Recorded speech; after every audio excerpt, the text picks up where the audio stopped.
coming from core. In fact, that individual is seated there in the room on your screen. That is SpaceX Mission Control in Hawthorne, California. That room is located just over our shoulders, and that is where Dragon operators are standing by on console, monitoring the progress of Dragon as it continues its way home. It's been, at the point of splashdown, it'll be about 17 hours since Dragon undocked from the International Space Station. The team there in mission control, there are multiple teams, in fact, and they cycle through shifts to ensure that everybody gets the sleep periods, just like the astronauts on board, and that crew operations and resource engineer is seated there in the room, and that, like Sandra said, is the primary voice that we will be hearing communicate from the SpaceX team to the crew on board. That's right. And so it looks like we're about 3 minutes or so from the claw separation portion of today's flight. The claw is a portion on the spacecraft that holds the trunk to Dragon.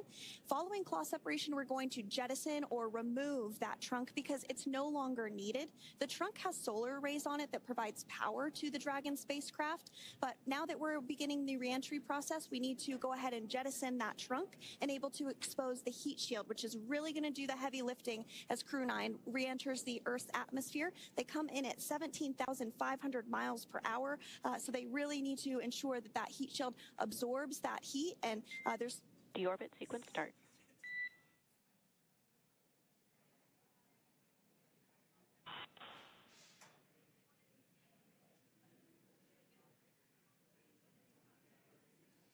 And so we did just get communications there that the deorbit sequence start has begun.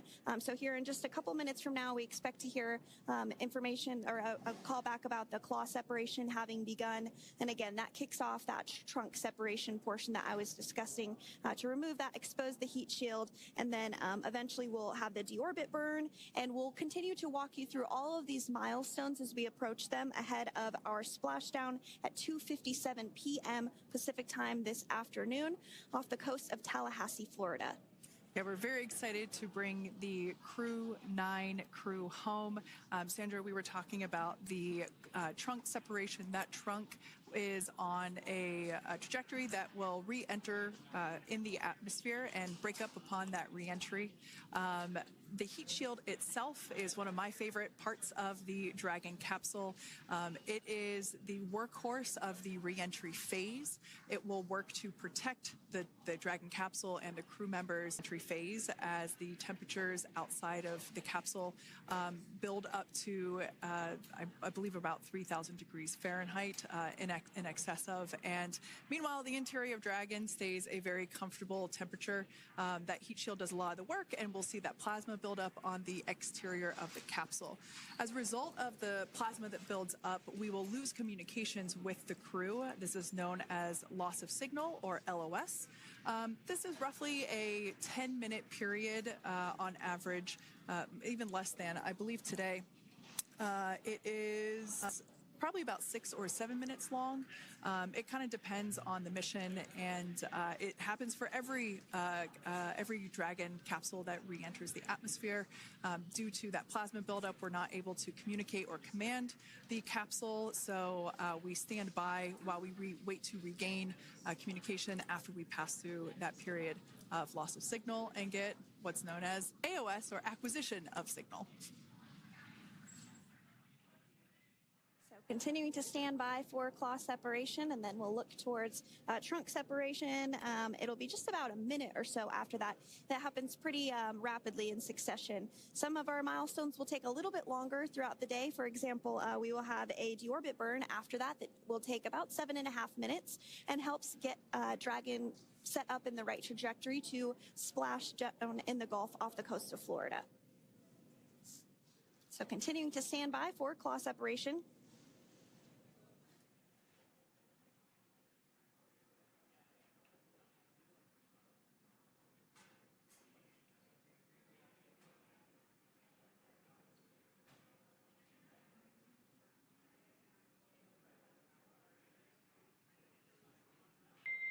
Nominal trunk jettison. All right. Great news there. That trunk has been jettisoned from the Dragon capsule. So the claw was separated. That's the mechanism that connects the telemetry and power between the Dragon capsule and the trunk. In order to expose the heat shield underneath Dragon, we had to jettison that trunk, and so we just got confirmation that that has happened. So that is great news. Basically means that telemetry is looking good and that the nitrox system is primed for cabin and suit cooling, and the heat shield, like I said, is now exposed and ready for atmospheric reentry. The trunk served its purpose by gathering energy from the sun through its solar cells and converting that to battery power. Since we separated the trunk, we can't generate any more new power, but we really don't need to since we're coming home and Dragon has enough battery power already stored. Now, up next, the final steps that Dragon will perform prior to reentry: the slew, or the maneuver to deorbit burn attitude, and then the deorbit burn itself. This deorbit burn is the last time that the forward Dracos, which are the 4 thrusters located on top of the spacecraft under the nose cone, it's the last time that they will ignite. The deorbit burn will place Dragon on a precise trajectory to return to the splashdown zone off the coast of Florida, off the coast of Tallahassee, Florida, and that will last about 7.5 minutes once it starts. And so deorbit burn is targeted for 2:11 p.m. Central Time, so about 2 minutes from now. As we mentioned, it's going to last about 7.5 minutes, again, helping to get Dragon into the precise trajectory to ensure that splashdown occurs in the area that was calculated and where the recovery team is already in place, ready to support splashdown operations today. The recovery vessel Megan is the ship that is going to be utilized today, and we also have what is called fast boats that go out first to check the spacecraft and make sure everything is looking good before the recovery vessel Megan approaches. So that whole recovery process takes about an hour, I would say, from the time the crew splashes down to the time they're on the boat and the crew gets out of the capsule. And we'll continue to bring you live coverage through every step of the way today as Crew 9 returns home. Indeed. Now, let's take a little bit of a closer look at Dragon. One of the great things about being close to the space station is that we can use space station cameras to look at Dragon. But now that Dragon is on its way home, we don't have those external cameras. So here's an animation of what the capsule looks like. We've got the pressurized section, the capsule on the top, and the trunk, or the unpressurized section, on the bottom. That's where those solar panels that we manufacture in-house are located, soaking up the energy from the sun and turning it into power for the capsule. At the very top of the capsule is the nose cone. That is where the Dracos, the forward Dracos, are located. That nose cone is currently open, not closed like we saw in that animation. Once we get through the final maneuverings for the re-entry phase, we will close the nose cone capsule just before Dragon begins its atmospheric entry to protect that forward hatch there located along with those forward Dracos. So go ahead. Oh, that's right. I was going to mention that the nose cone does open shortly after launch, and it remains open the entire time that Dragon is docked to the International Space Station. So as an example for this particular spacecraft, Freedom, since September when it docked to the International Space Station, remains open that entire time, and here shortly it will close for the very first time since September. So quick recap of what Dragon has done in recent history here. We basically began preparations for re-entry known as the deorbit sequence. So Dragon released the trunk. As we said before, we separated the claw, we released the trunk. It next will slew to the deorbit burn attitude. Slew basically meaning maneuver, so it will position itself correctly to execute that deorbit burn. We want the heat shield side to be facing forward, or first, if you will. We want that to be the leading edge of the Dragon capsule, as that heat shield is meant to basically be an ablative material for the heat that it will incur. Once we complete that deorbit burn attitude slew, we will initiate the deorbit burn itself. That will last for several minutes, expecting that to be to start here any moment now, actually, and then it will go until about 2:18 p.m. Pacific time or 5:18 p.m. Eastern time. And I did hear confirmation that that deorbit burn is underway. As we mentioned, it's about a 7.5-minute burn. So within the last 10 minutes, Dragon has jettisoned its trunk and initiated the deorbit burn just seconds ago. As mentioned earlier, for those operations, NASA and SpaceX closely coordinate with the United States Coast Guard to establish a safety zone to ensure public safety and for the safety of those involved in the recovery operations, as well as the crew on board the returning spacecraft. Multiple notices are issued to the mariners in advance of and during recovery operations, and Coast Guard patrol boats are deployed to discourage boaters from entering the splashdown zones. So we do want to stress to the public the need to respect this safety zone. Recovering a spacecraft from the water is a hazardous operation, and any other boats interfering increases the risk to not only the astronauts in Dragon, but the teams working to recover them from the water and the safety of those that may come too close. So for the safety of the crew, which you see there on your screen, your safety, we recommend you sit back and watch as we'll continue to bring you the best possible views of our astronauts' homecoming. Yeah, as I mentioned earlier, this deorbit burn is the last time that we will utilize our 4 forward Draco thrusters. Forward basically meaning at the top of the Dragon capsule. Dragon Freedom has not yet entered the Earth's atmosphere. This deorbit burn is what will line the vehicle up and put it on its final trajectory to the landing site right off the coast of Tallahassee, Florida. So basically, it is the last burn that the Dragon spacecraft executes and is what really locks it in for that precise landing. As you can see on your screen right now, Nick, Suni, Butch, and Alexander are using their screens to keep tabs on the burn duration, the Draco firings, and trajectory details such as entry angle, spacecraft perigee, and how much distance remains until deorbit burn termination. As I mentioned earlier, Dragon is flying itself. So all the crew has to do is stay strapped into their seats and keep tabs on things. Although I must say, if I had one of those window seats, it would be pretty difficult to restrain myself. Now, with Nick, Suni, Butch, and Alexander ready to deorbit and splashdown back on Earth, they will be heading to one of 8 targeted sites supported by SpaceX and NASA. All of these sites are located off the coast of Florida, either in the Gulf of America or the Atlantic Ocean. Spreading the supported sites across multiple locations helps maximize the return opportunities for this mission and future crews, lowering the chance that we'll have to wave off due to bad weather. For those of you following along, you'll know that today's splashdown marks our final Dragon recovery on the East Coast. After 6 great years of successful recovery operations off the East Coast, we'll be moving all Dragon recovery operations back to the West Coast. And as always, NASA and SpaceX jointly select our splashdown location. And for today, the prime recovery site is off the coast of Tallahassee, Florida. The selection process works with a lot of different variables, including the space station's orbital trajectory or path that it follows, what landing sites are available and have favorable weather, how much free flight capability Dragon has for the trip home, and the sleep schedules for the returning crew members, as well as, of course, the big one, the weather. We'll start with calculating daily return options based off of the space station's current orbit and Dragon's capabilities to maneuver and line up for reentry. The time from undock to landing at the primary site can vary from less than 6 hours to more than 39. Getting home the quickest comes with some obvious benefits, but we always have to make sure the crew is properly rested for dynamic operations, preventing us from scheduling 20-plus hour days for them, of course. Trajectory and ballistic experts provide the daily opportunities that would line up Dragon with the 7 landing zones and split them into what we call ascending and descending opportunities.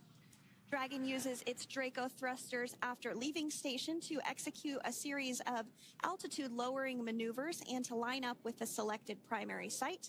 It can also change to different alternative sites with while in a free flight if sudden weather moves in that we may need to avoid. So as we mentioned, weather is something we're constantly looking at, making the final call to proceed about 2.5 hours before the crew undocks.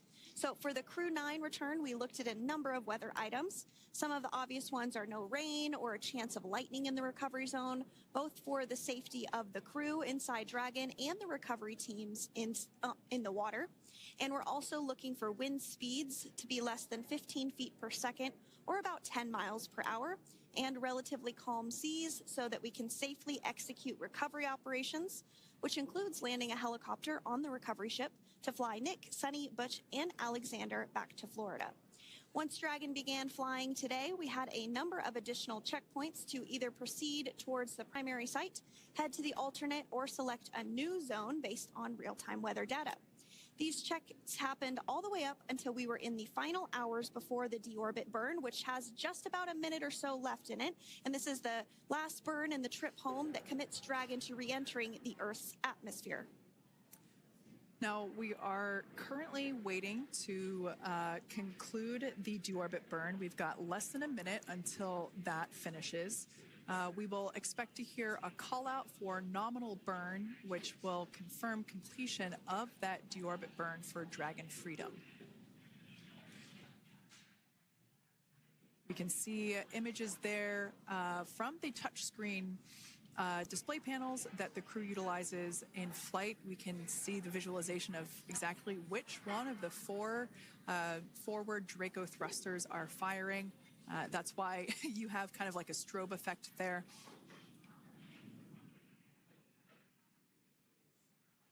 And if you're just joining us, you are looking at live views of the Dragon Freedom. On your left is Commander of Crew 9, Nick Hague. To his right is Roscosmos cosmonaut Alexander Grabenkin. And also in Gorbanov, excuse me, that is Alexander Gorbanov.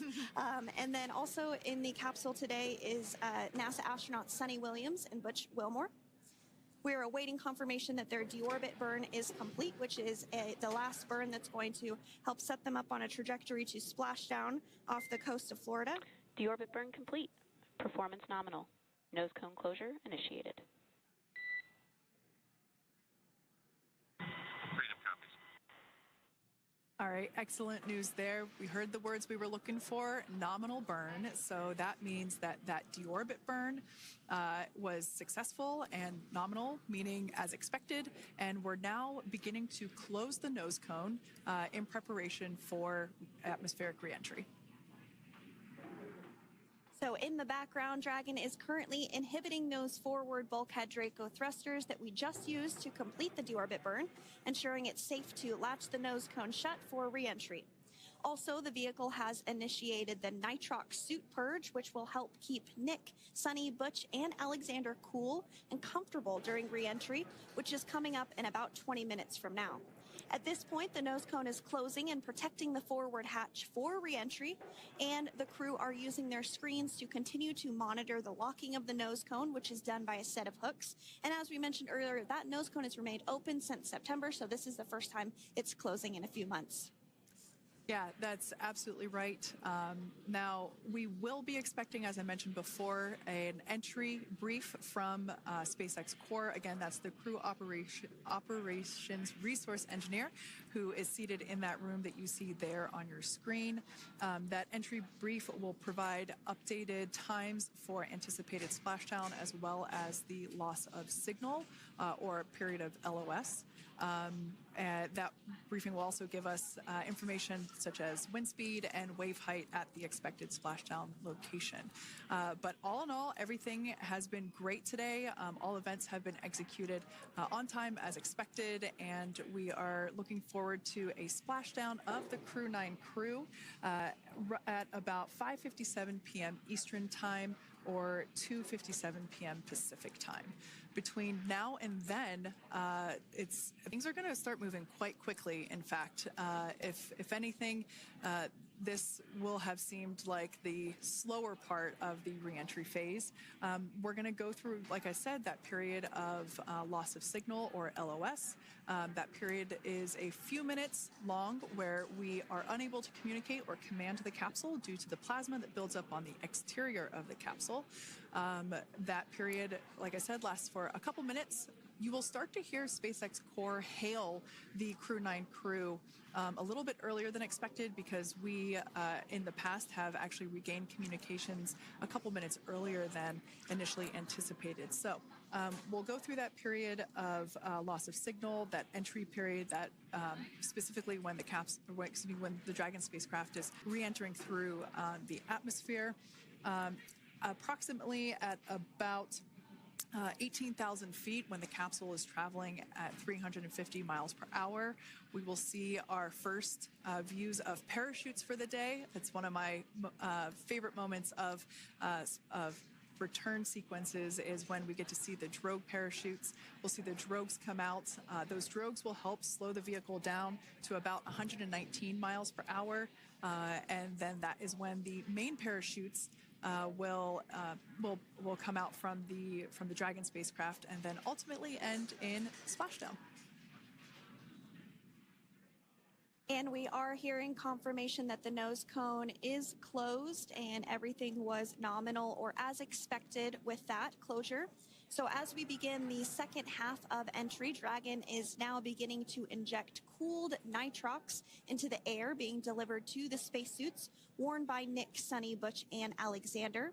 Again, this is what will allow the crew to remain comfortable while external temperatures reach 3,500 degrees Fahrenheit as they re-enter the Earth's atmosphere. So the heat shield is pointing forward, leading Dragon to the landing site. Yeah. Now, speaking of the heat shield, Dragon's primary heat shield is comprised of PICA 3.0, which stands for Phenolic Impregnated Carbon Ablator. The first-gen PICA was initially developed by NASA for studying and sampling comets within our solar system.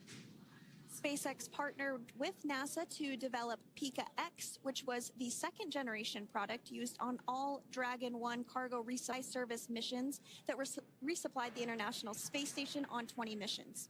PICA 3.0 was developed specifically for use on Dragon 2 crew and cargo with enhanced structural and thermal capabilities that allowed the heat shield to be even more effective in the way that it utilized the ability to make that heat ablevate as it goes through the Earth's atmosphere.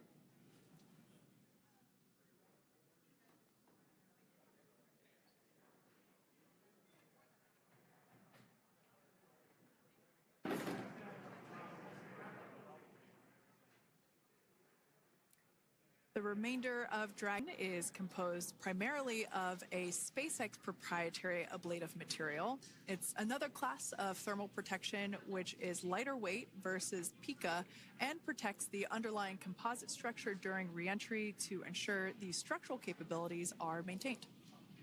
While Dragon will experience temperatures well over 3,000 degrees during peak reentry conditions, the characteristics of the thermal protection system coupled with the environmental control and life support system in the pressurized interior will ensure that Nick, Suni, Butch, and Alexander stay cool and comfortable during all phases of reentry through Splashdown.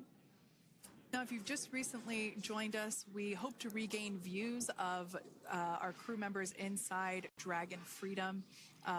But we don't have those available at the moment due to ground station coverage. So we will bring those back to you as soon as we can. Now, after Dragon Freedom has re-entered the Earth's atmosphere, a series of parachutes will deploy to slow the crew's descent. First will be the 2 drogue parachutes, followed by the 4 main parachutes, and those will guide Dragon to its first contact with Earth since it launched back in September.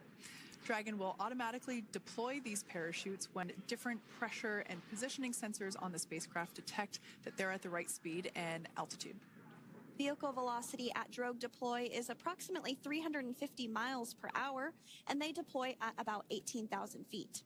Now, when the vehicle velocity at main deploy is approximately 119 miles per hour, and they deploy at about 6,500 feet. When Dragon splashes down in the water, the vehicle velocity will be about 16 miles per hour, so you can really see how to slow down the crew inside the capsule. The highest G load the crew is expected to experience today is about 3 to 5 Gs. Yeah, when you think about really fun roller coasters. They're about in that range. So I'm sure that our crew on board will be well equipped to experience those Gs. It's nothing for them. They go through much more intense training. And so we're continuing to make our way through a number of milestones today. We did have trunk separation. Freedom, SpaceX. Nose cone is secure for entry. Freedom copies.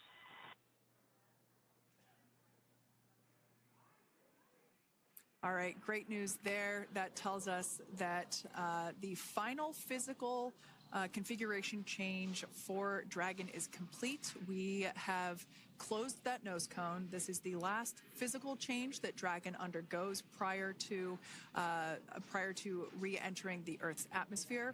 It's important that that nose cone is completely closed because underneath it is not only where the 4 forward Draco thrusters are located, but it's also because that is where the forward hatch is located. That is the hatch that is utilized for the crew to ingress and egress from the station while it is docked on board. And since our capsules are flight proven and we reuse them on future space flights, we want to make sure that all of the integrity of that hardware remains intact. So that nose cone is successfully closed, and we're going to start moving pretty quickly here.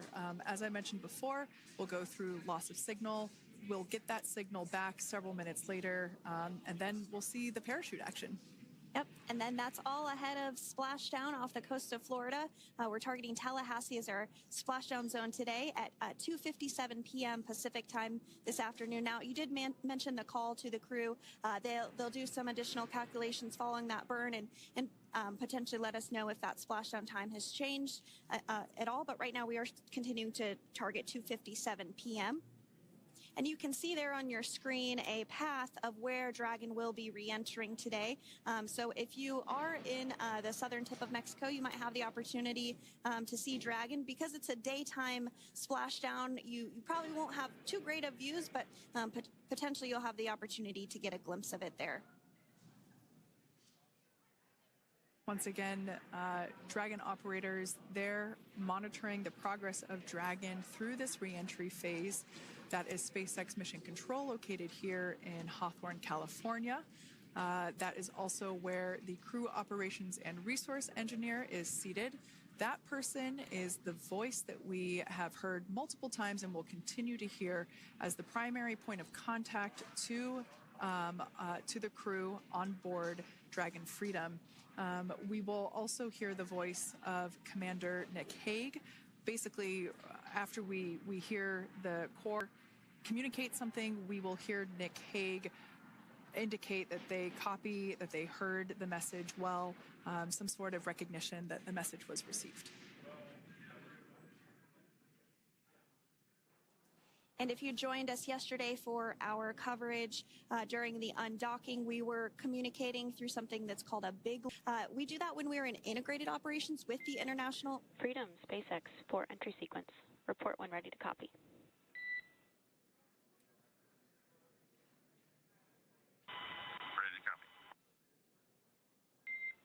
All right, I've got some updated times for you. Our comm blackout start time is 2144.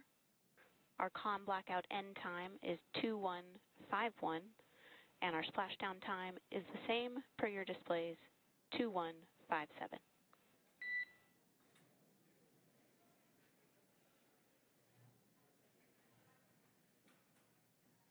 Okay. Understand comm blackout start 2144, stop 2151, splashdown per display. That's a good readback. With that, please report when tablets are secured behind the elastic bands, restraints are tight, and visors are down.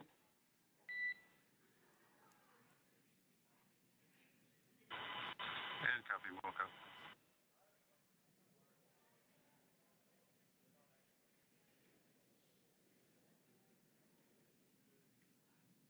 And with that communication from the Corps or Crew Operations Resource Engineer here in Hawthorne to Commander Nick Hague of Crew Dragon Freedom, we did hear that the loss of signal period is still at 2:44 p.m. Pacific, but we had a 1-minute adjustment to the acquisition of signal. That's going to now be at 2:51 p.m. Pacific time. However, our splashdown time remains the same at 2:57 p.m. Pacific time this afternoon off the coast of Tallahassee, Florida. So all good news there as Dragon continues to make its way home with the Crew 9 crew. As we've mentioned before, we are splashing down on the Gulf Coast. We have a bit splashdown on either side of Florida, but the location site just outside of Tallahassee, Florida is the site that was selected today due to best recovery conditions. And as Sandra mentioned before, weather is always a watch item, but everything is looking great for that particular recovery location. So I'm sure once we start getting views from the recovery vessel, I have a feeling it's going to be a pretty beautiful afternoon. And we did mention that, of course, this is a daylight splashdown, so we should be getting some great views. We do have a couple of spacecraft called the WB-57, which are high-altitude planes that NASA utilizes during splashdown operations. Those are en route and going to be tracking the capsule as it makes its way through the atmosphere and should be providing some good views for us. Kate and I were just chatting about how we haven't had a daytime splashdown in a little while, so we're looking forward to the views along with you. Yeah.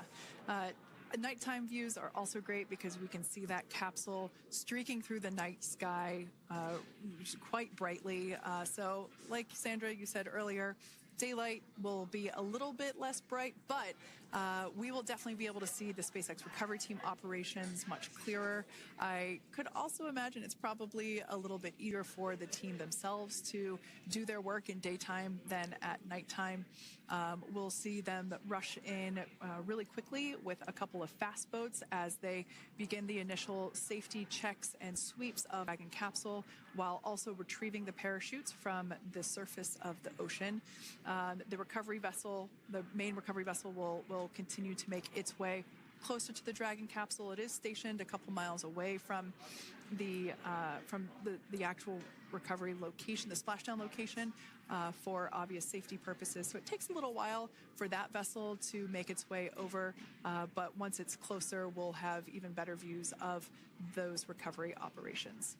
And you may be wondering why sometimes we splash down in the daytime versus the nighttime. And believe me, we would all love for these operations to happen during regular daytime working hours. But unfortunately, orbital mechanics just doesn't quite work out that way. So it has to deal with the location of the International Space Station, as well as where the splashdown zone is on Earth and that trajectory, as well as the phasing. So as we mentioned earlier, sometimes we have phasing as short as 6 hours, sometimes in excess of 30 plus hours. It just depends on where the targeted area is that the capsule is going to splash down. So today's phasing has been 17 hours since undocking occurred at 10:05 p.m. Pacific yesterday evening for us here in Hawthorne. Early wee hours for folks on the East Coast and other areas of the United States. Yeah, but regardless of whether it's daytime or nighttime, the SpaceX recovery team has trained and practiced and rehearsed for it all. So regardless of daylight, they are really efficient with those operations. And but like you said, Sandra, it has been a minute since we have seen a daytime splashdown on a NASA SpaceX crew mission. The last daytime recovery was on Crew 4, which was the debut flight for the capsule flying today, the spacecraft known as Dragon Freedom. And so yeah, kind of a fun fact there in terms of the timing of that light splashdowns. Once again, standing by for more communication with the crew. The next event that we have coming up is the start of that period known as loss of signal. That is the period still expected at 2:44 p.m. Pacific time. This lasts for several minutes while the capsule is making its way through the Earth's atmosphere. The heat shield located at the bottom of the capsule really doing all the work at that point in time in terms of using the atmosphere to slow the capsule down from its orbital speeds of 17,500 miles per hour. Our tablets are secure, restraints are tightened, visors down. We are configured for entry. Freedom, I copied. Tablets are secured, restraints are tight, and visors down.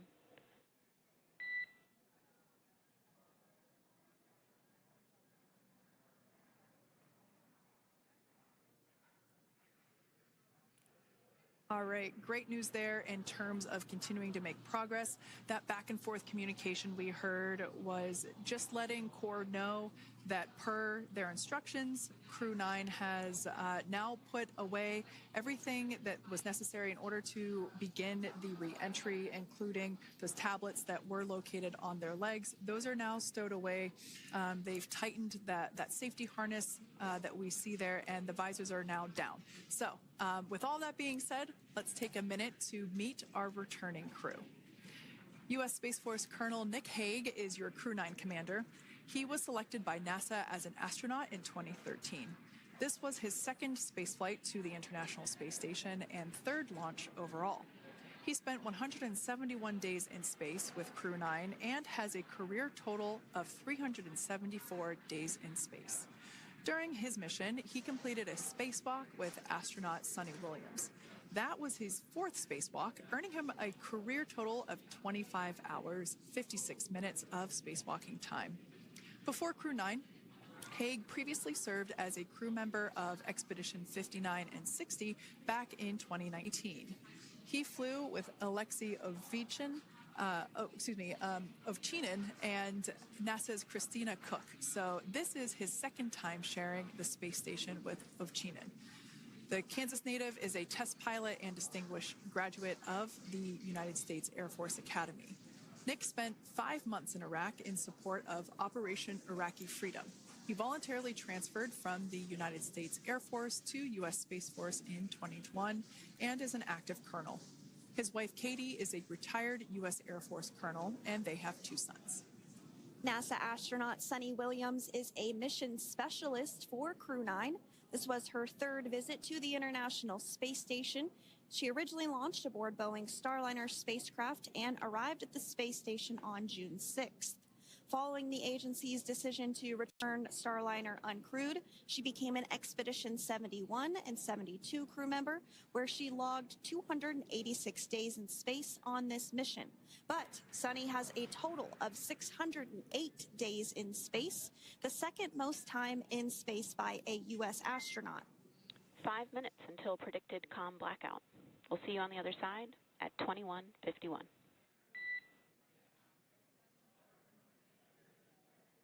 Talk to you soon.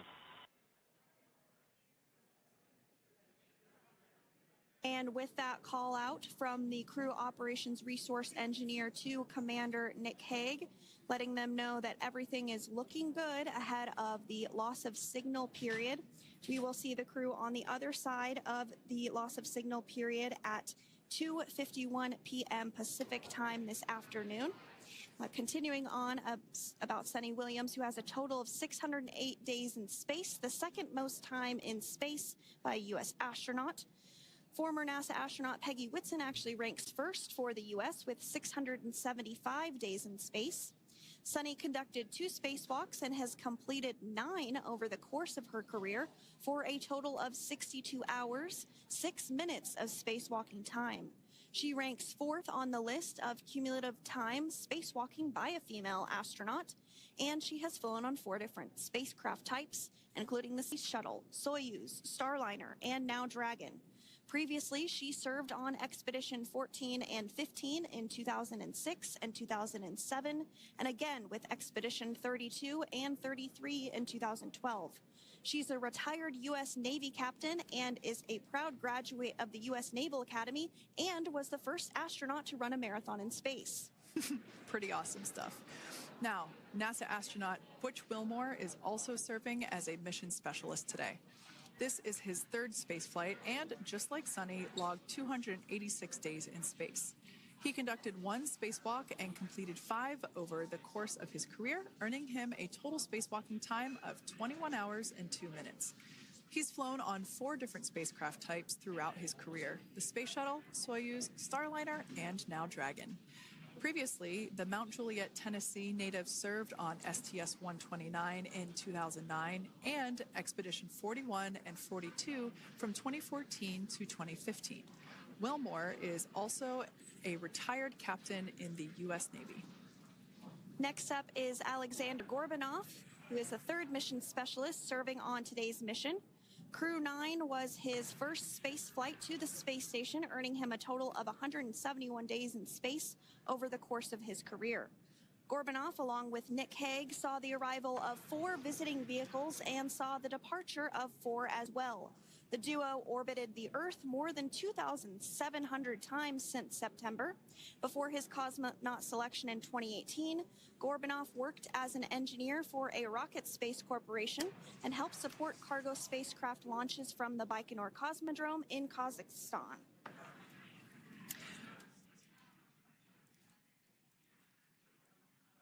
So if you are just joining us, we are continuing to bring you live coverage of Crew 9's return to Earth following their mission aboard the International Space Station, where they completed science and research investigations.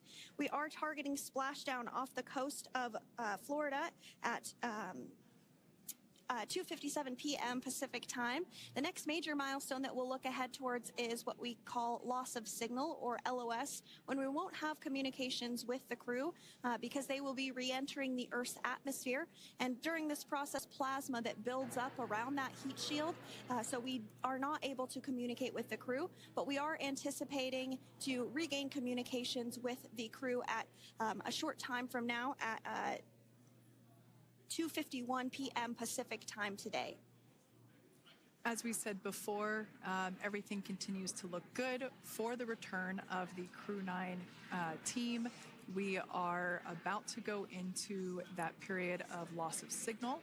Once we get views of the crew inside the capsule, once again, we will be sure to bring those to you. But that period of time is when plasma is building up on the exterior of the capsule, generating heat in excess of 3,500 degrees Fahrenheit. So we are unable to communicate or command the spacecraft at that time.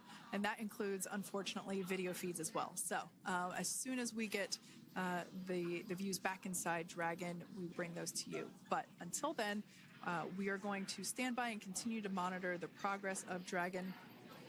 Like Sandra just said, we are anticipating the blackout period to begin at 2:51 p.m. Pacific time, 5:51 p.m. Eastern time. This will last for several minutes. It's not super exact, even though we are predicting acquisition of signal, or AOS, to come back at 5:51 p.m. Eastern time. In the past, we have regained communications sometimes a little bit earlier than that, so we'll probably start to hear Core begin to hail Crew Dragon a minute or two prior to that anticipated acquisition of signal. But right now, Nick, Suni, Butch, and Alexander are seated in their seats inside Dragon Freedom. Their visors are down, and they have put away or stored the tablets they had located on their upper leg to monitor Dragon's progress.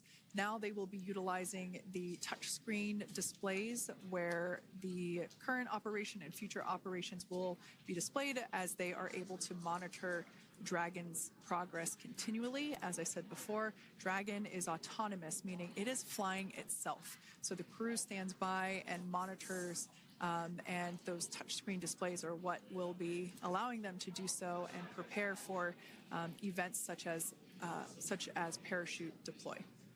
And while at the International Space Station, Nick, Suni, Butch, and Alexander contributed to over 900 hours of science and research investigations, which is really the key purpose of the International Space Station. Now, the International Space Station is celebrating a major milestone this year, where they will be celebrating 25 years of continuous human presence in November. So if you're younger than 25 years, you've never known a day where there hasn't been a human living and working aboard the International Space Station. station contributing to key science and research investigations that impact our lives here on Earth. There's research being done on Parkinson's, on osteoporosis, on cancer research, and a variety of other studies. Additionally, the microgravity laboratory provides a jumping off point for us as we venture back to the moon and onto Mars through longer duration space flights. One such example that the crew worked on during this mission was an alternative exercise device.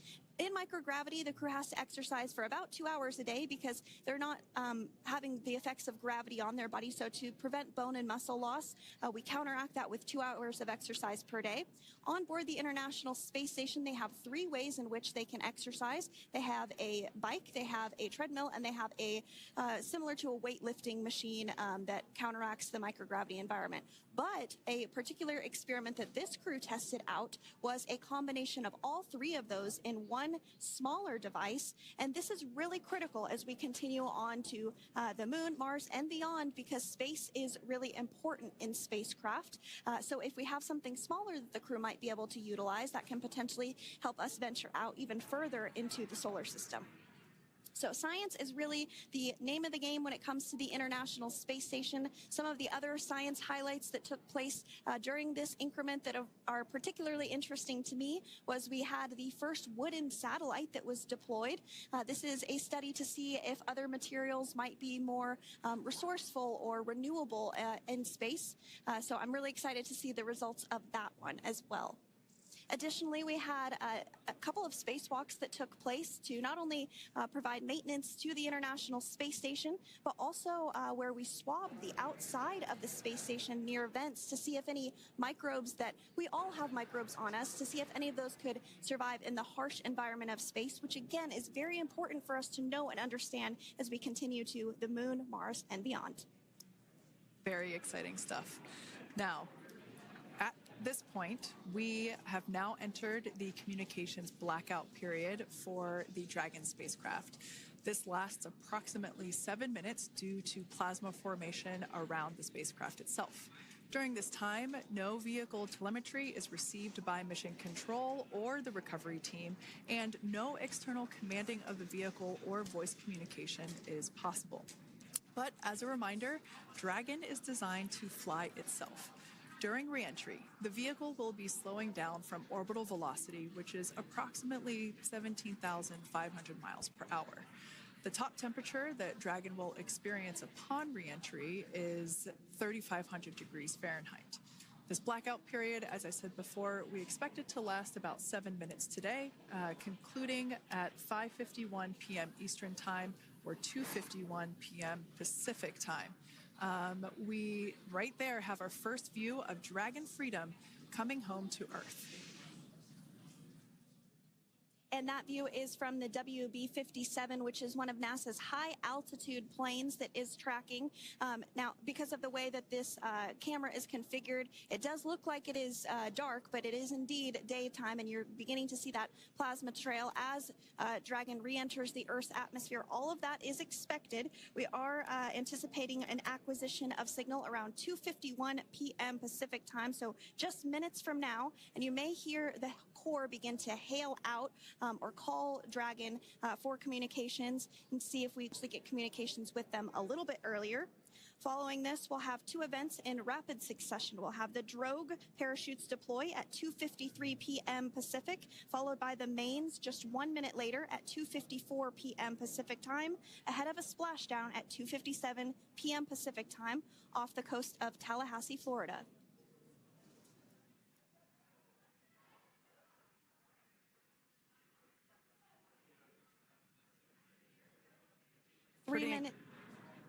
Pretty incredible views of the Dragon spacecraft making its way home back to planet Earth with the Crew 9 astronauts on board. Once again, this view is coming from the WB-57 plane. That heat shield we can see doing magnificent work as it works to Freedom, SpaceX, Comcheck.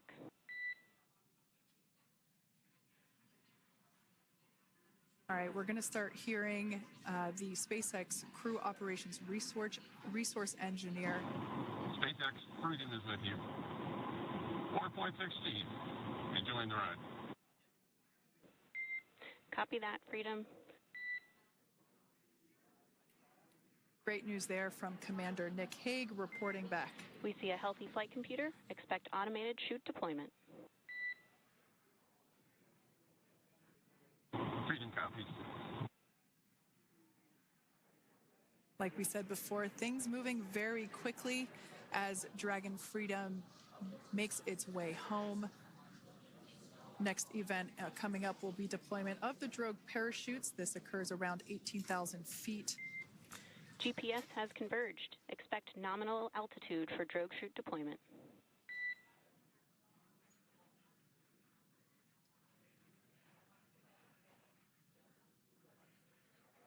We're about 2 minutes away from deployment of those drogue parachutes.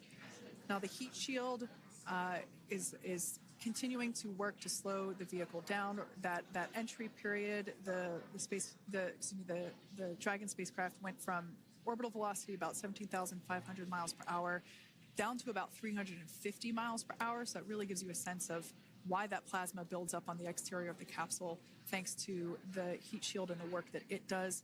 Those drogue parachutes will slow it down from 350 to about 119 miles per hour. We can see 15 kilometers. Brace for drogue window. We can see seat rotation happening inside the capsule. Great to get those first views of our crew members. Once again, the capsules are going about 350 miles per hour when the drogues are deployed. Those drogue parachutes that we manufacture here in-house are going to slow the spacecraft down to 119 miles per hour. And that is when we will see the main parachutes deploy, and that occurs about 6,000 feet above the ocean's surface. And we are expecting drogue deployment 2:53 p.m. Pacific, so we should see it any second now. And there you are getting a great view of Crew 9 inside Dragon Freedom as it returns back to Earth. We are awaiting the drogue deploys. This view coming from the WB-57 high altitude plane. And there you see it on your screen, drogue deployment. Drogue descent rate nominal. You can hear the crowd here. Visual on 2 healthy drogues. The crowd here very excited as Dragon Freedom continues to make its way back to planet Earth.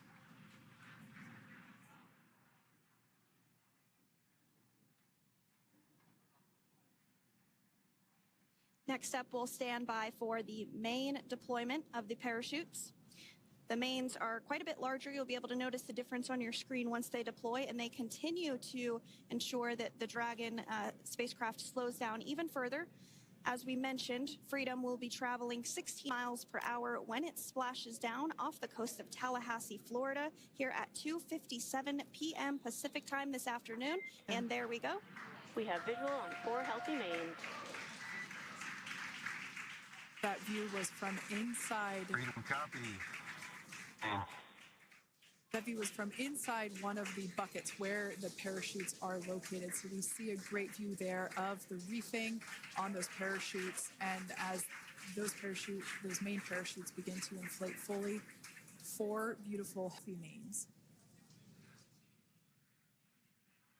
Now awaiting visuals of Splashdown. Freedom, 1,000.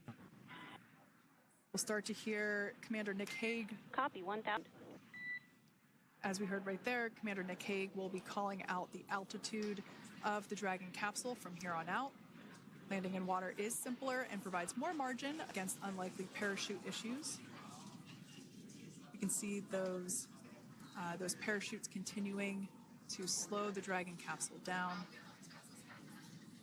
And if you're just joining us, you're looking at 800 meters. a live view of Crew 9, just minutes away from splashing down off the coast of Tallahassee, Florida. Splashdown 2 minutes from now at 2:57 p.m. Pacific. We do have 4 healthy mains really doing the job there. Just breathtaking views of a calm, glass-like ocean off the coast of Tallahassee, Florida. Crew 9 just minutes away from splashing down. This is really such an incredible shot. Copy, 600.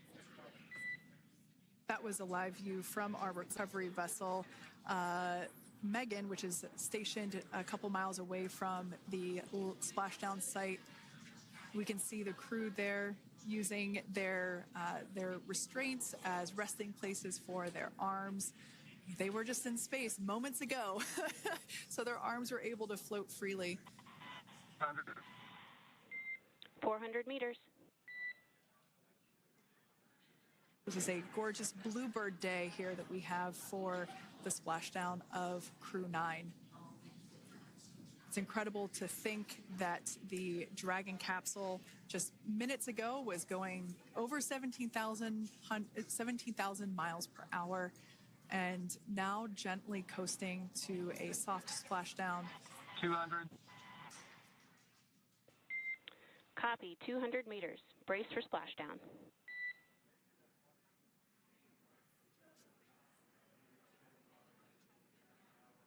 As you can see there on your screen, continuing to monitor progress of the Dragon spacecraft.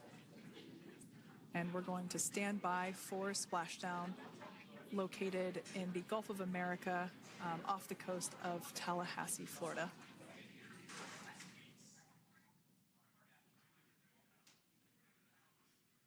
And splashdown, Crew 9 back on Earth.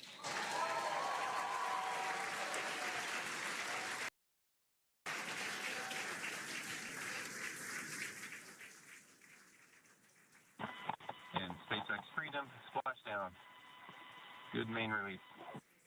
Copy, splashdown. We see main chutes cut. Nick, Alex, Butch, Suni, on behalf of SpaceX, welcome home.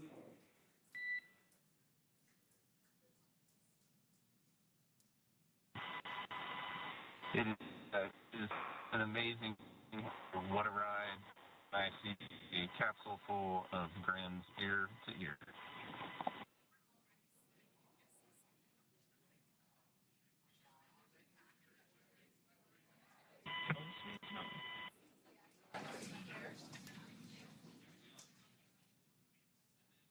And as you can see on your screen, we have visual confirmation of splashdown. Dragon Freedom has returned home and NASA astronauts. System safety verifications are in progress. We'll report back when recovery personnel are en route.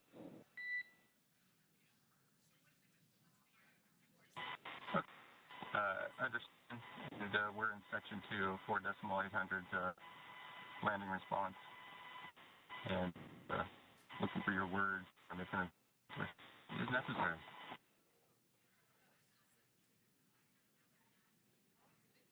In the distance, we can see the recovery vessel making its way.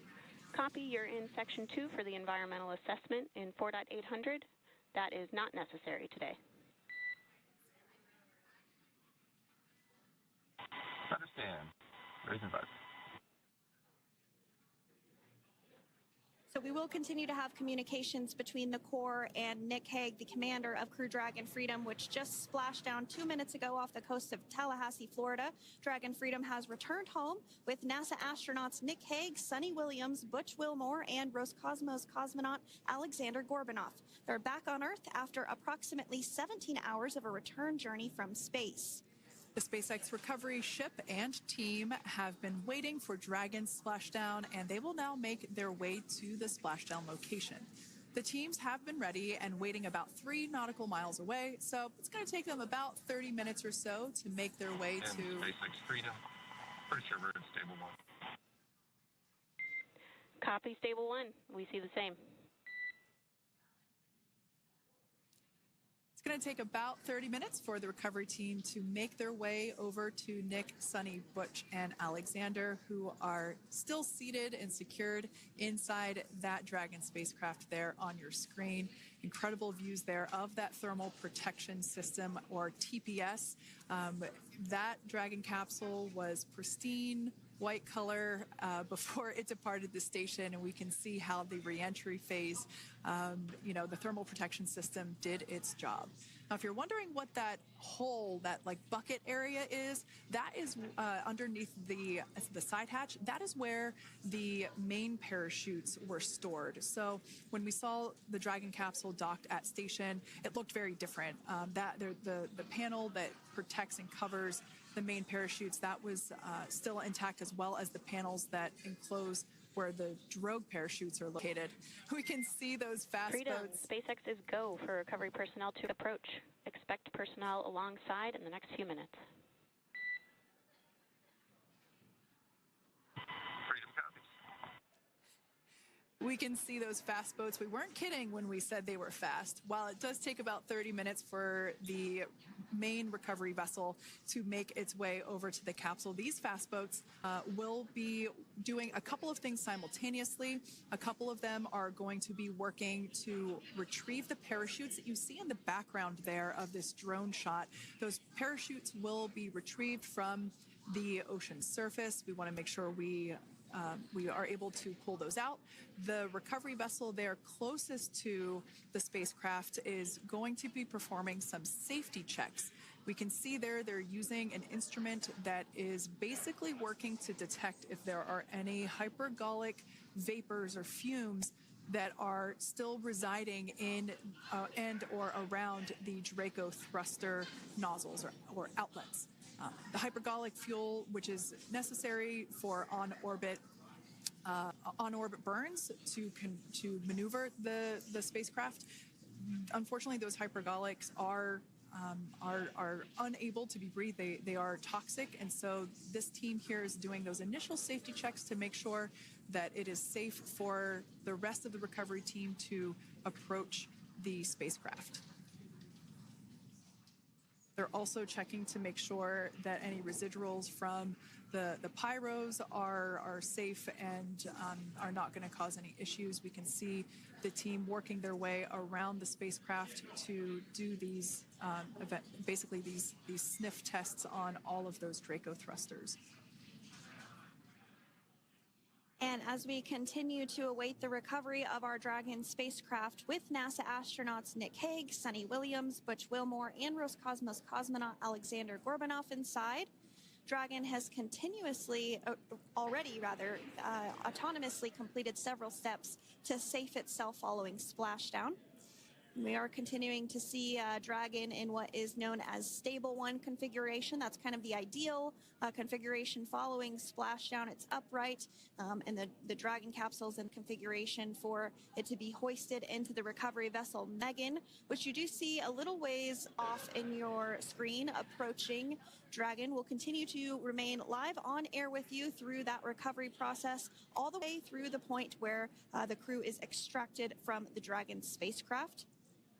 Now, if you are just joining us, the mission has gone smoothly so far. Dragon successfully splashed down off the coast of Tallahassee, Florida at 2:57 p.m. Pacific, 5:57 p.m. Eastern Time this afternoon. Approximately 17 hours prior to splashdown, Dragon autonomously undocked from the International Space Station, completed a series of departure burns, jettisoned its trunk section, and performed its final burn, the deorbit burn. This placed the Dragon spacecraft on a trajectory toward Tallahassee, Florida. Dragon successfully re-entered the Earth's atmosphere, followed by deployment of its parachutes to slow the spacecraft down to a gentle splashdown. We're now going to follow the Freedom, hypergol sweeps and unfired ordnance checks are nominal. Rigging is in progress. Approximately 25 minutes until capsule lift. Stand by for PMC with SpaceX flight surgeon.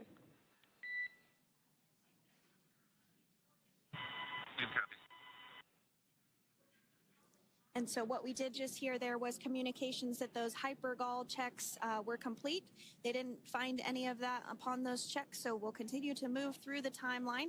Next up is a process called rigging, which you see happening right now on your screen. This is when a SpaceX recovery personnel actually works to climb aboard the capsule and work through procedures ahead of lifting on nest of the recovery vessel Megan. We heard it's going to be about 25 minutes or so until that lift actually takes place.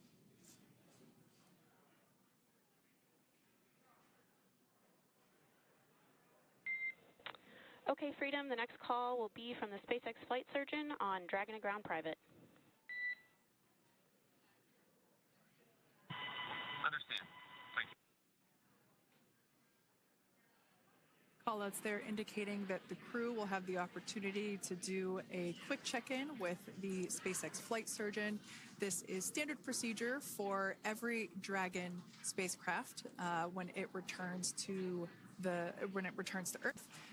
It's just an initial check-in, make sure everybody is doing okay. They will also have another check-in with the flight surgeon once they are on board that recovery vessel that you see there in the background. We can now see that SpaceX recovery team member there on top of the Dragon spacecraft. They are going to be working to install plugs in the Draco thrusters to ensure that none of those, and to ensure that no more hypergolic fumes or vapors come out from the spacecraft. They'll also place harnessing around the spacecraft that are required in order to lift it out of the water. Go ahead, Sandra. Continuing to get some views of the recovery personnel, both the main recovery vessel, Megan, as well as some of those fast boats that we discussed previously. It looks like just a beautiful day there out off the coast of Tallahassee, Florida. Weather was pristine. We were able to get undocked from the International Space Station as expected at 10:05 p.m. Pacific time yesterday evening, and Crew Dragon has since completed steps ahead of its splashdown at 2:57 p.m. Pacific, and we're now stepping through procedures to get Dragon hoisted up onto the Megan recovery vessel and get the crew extracted out of the spacecraft. And you did see some of the parachutes that were near the spacecraft. Upon detection of land, Dragon automatically releases those main parachutes to prevent wind from pulling the spacecraft. Dragon then automatically safes any pyrotechnics that may still be present on the vehicle and may automatically perform additional minor system reconfigurations. The astronauts will remain seated and in their suits at this point, but the onboard air conditioning keeps things temperature controlled inside the spacecraft so the crew remains comfortable, and the communication systems. Freedom, SpaceX, ComCheck. SpaceX, this is Freedom. We have loud and clear. Copy that, Freedom. Have you loud and clear as well. Dragon to ground is no longer private.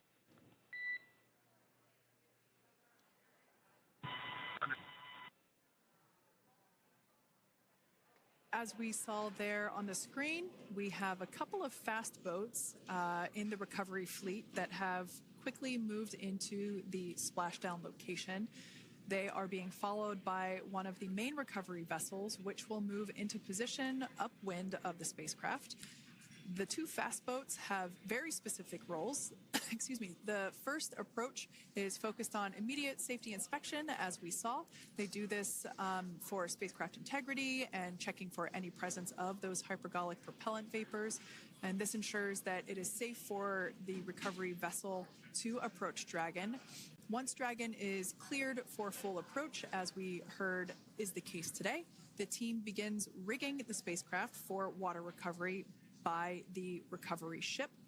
The second fast boat is responsible for parachute recovery and also serves as a redundant boat to the first one that makes the initial approach to the Dragon spacecraft.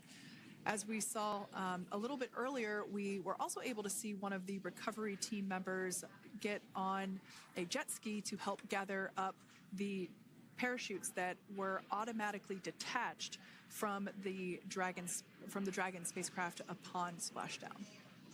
And it will take a little over 10 minutes for the recovery crew to complete their safety checks.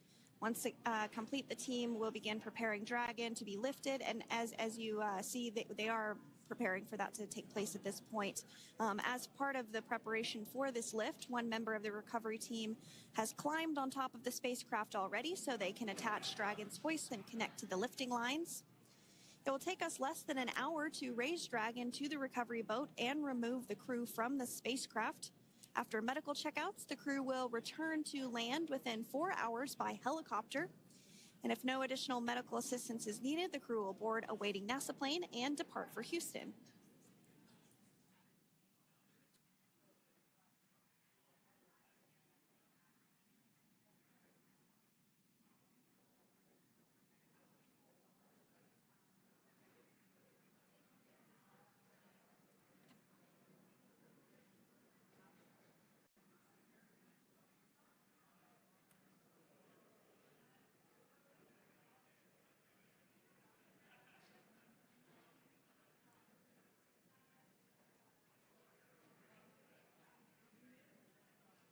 And as we continue to await Dragon to be hoisted up onto the ship, we have a very special treat. NASA Public Affairs Officer Jaden Jennings, who is actually on the recovery vessel and had a bird's eye view of the splashdown today. Jaden, how are you? How was the view from the recovery vessel? Hi, Sandra. How do you hear me? I've got you loud and clear, Jaden. It's so great to hear you. Awesome. So Splashdown, Sandra, was nothing Freedom, short of be advised. spectacular. We are transitioning the forward link. Comm will be unavailable for approximately 5 minutes. Freedom comes.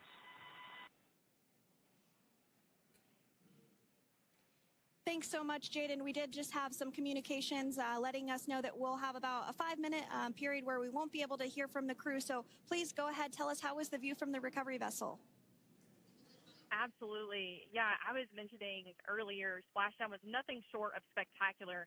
And we were stationed about 1.5 nautical miles away from the splashdown zone and had great visuals here on the recovery vessel Megan. We actually saw a little of the smoke trail as the spacecraft was coming in, and then moments later we spotted those drogue chutes, and this was quickly followed by 4 healthy white and orange main parachutes. We then tracked Dragon all the way down as it slowly propelled into the ocean. And I think I speak for all of us on the ship when I say a new core memory was made today, and we are looking forward to having Crew 9 on board with us a little later. Jaden, that is amazing. Now, obviously, we are watching it here on camera, and the landing conditions look pretty good, but how was it from your perspective? What is the sea state out there? Absolutely. Absolutely. So we've had optimal conditions for Splashdown, and today it is sunny and 63 degrees outside right now with clear skies, light winds, and calm seas.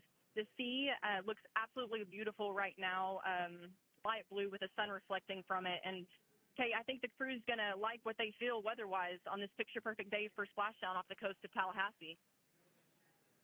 Thanks so much, Jaden. It certainly looks like a beautiful day. Can you tell us a little bit about the journey of the recovery forces to get to this point? Sure. So one unique aspect of this recovery was the onboard training on station conducted for Butch and Suni to ensure they were ready to return on a Dragon spacecraft. That training covered all aspects of their return, including nominal and contingency departures, deorbit burns, splashdown, and post-landing ops, which is what this team is preparing for now. As for the recovery teams themselves, we started the day taking a series of helicopters out to the vessel. And as standard, the recovery director and crew support teams were on that first helicopter out and took the time to get everything prepared on the ship. About 2 hours before splashdown, they deployed those fast boats and jet skis into the water. I was actually on the second helicopter out, and we were on the vessel about an hour and a half before splashdown and landed on top of the helicopter pad on the Megan. And the teams have been working diligently across their respective disciplines this week, executing what can only be described, in my point of view, as a logistical masterpiece, just ensuring every detail has been in place for Crew 9's return. That is such great news. I'm so glad that you're able there to experience it in person. Now, can you tell us a little bit about what's next to retrieve the crew for the recovery personnel on board? Yeah, Kate. So coming up next, Dragon will be hoisted into the on-deck translation system, or the nest, at the aft end of the ship, and then will be translated pretty quickly towards that egress platform. We'll perform another series of safety checks as final precautionary measures just to make sure there are no hypergolic vapors present before opening that side hatch. And then once that side hatch of the spacecraft is open, the crew will be assisted out of the capsule one by one from NASA and SpaceX. Freedom, SpaceX, comm check. Freedom's got you loud and clear. Thanks, Nick. I've got you loud and clear as well. We have completed our forward link transition.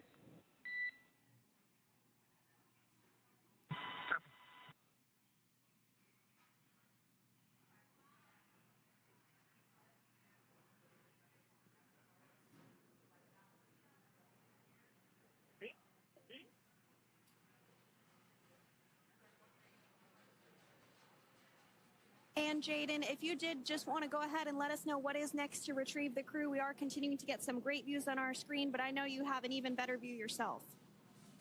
Oh, yeah, Sandra, this view is absolutely unbeatable. So just to kind of finish off what I was saying is once that side hatch of the spacecraft, and that crew will be assisted out of the capsule one by one from NASA and SpaceX medical personnel, where they will then head to the med bay.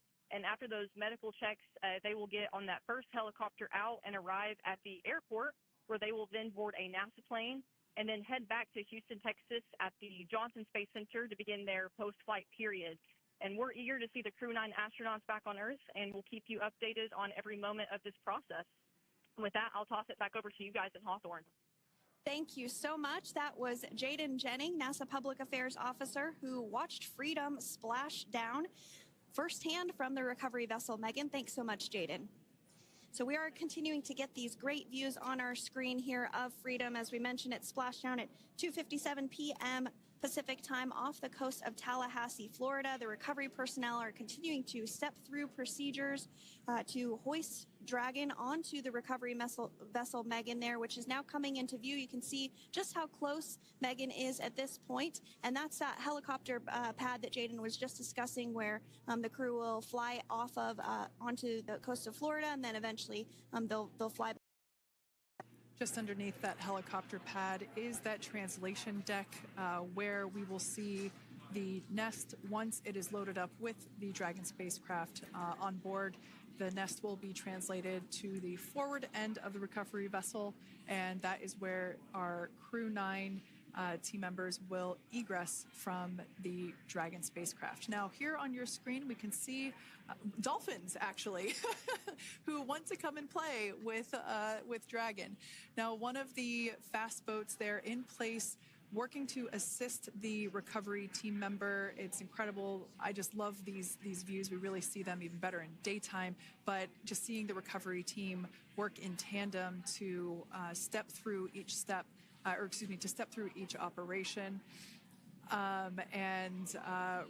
You know, obviously they're getting quick assists from the honorary part of the recovery team, those dolphins in the water there. Now, the recovery team member that is crawling around the Dragon spacecraft. Earlier we saw a view where it was like a spider monkey pose.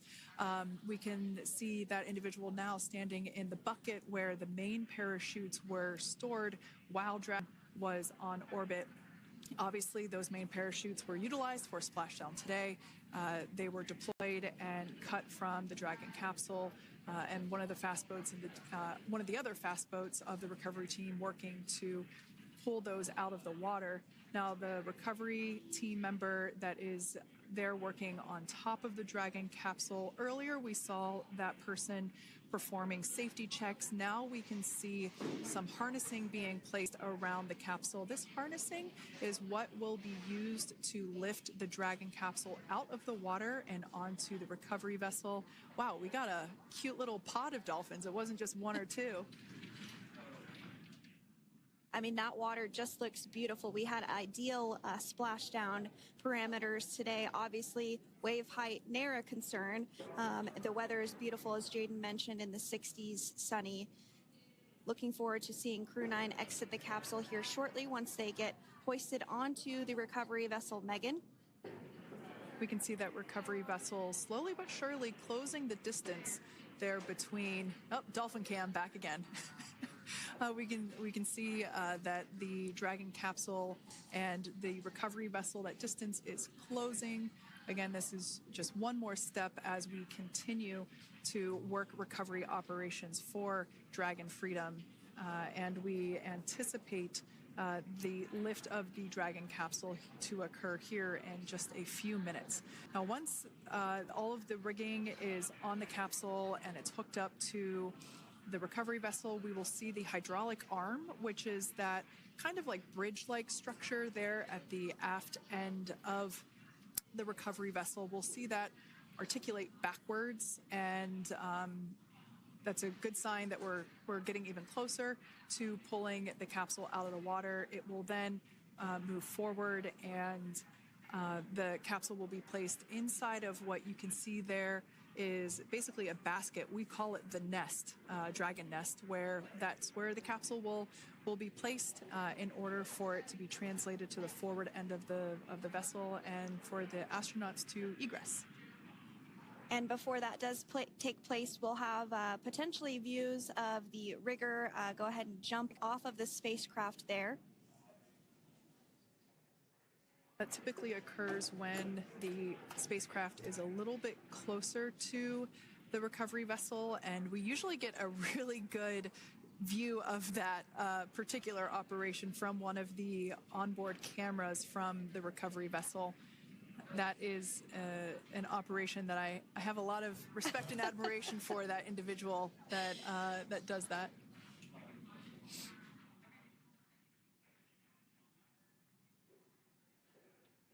So again, Dragon continuing to get closer and closer to the recovery vessel, Megan. You see some of those ropes now coming into view as well. If you are just joining us, Crew 9 Splashdown off the coast of Tallahassee, Florida at 2:57 p.m. Pacific time with NASA astronauts Nick Hague, Butch Wilmore, Suni Williams, and Roscosmos cosmonaut Alexander Gorbanov.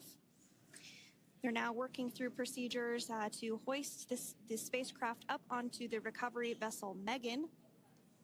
We just saw that hydraulic arm get lowered into the lifting position.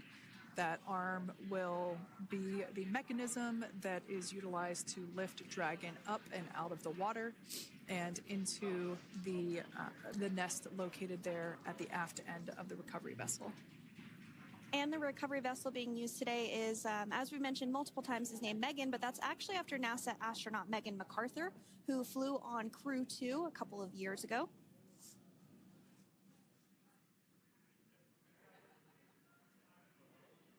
We're getting some views now from actually inside the boat.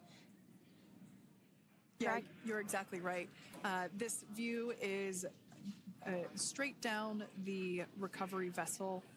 That platform that was closest to the camera, that is the egress platform. Freedom. Rigging is almost complete. Approximately 5 minutes until capsule lift. Great news there from SpaceX Core. So about 5 minutes left until we see Dragon Freedom get lifted out of the water. That hydraulic arm, as I said before, is the mechanism that will lift it. It's quite swift, actually, the whole process of getting the spacecraft. Brace for capsule lift. Bracing.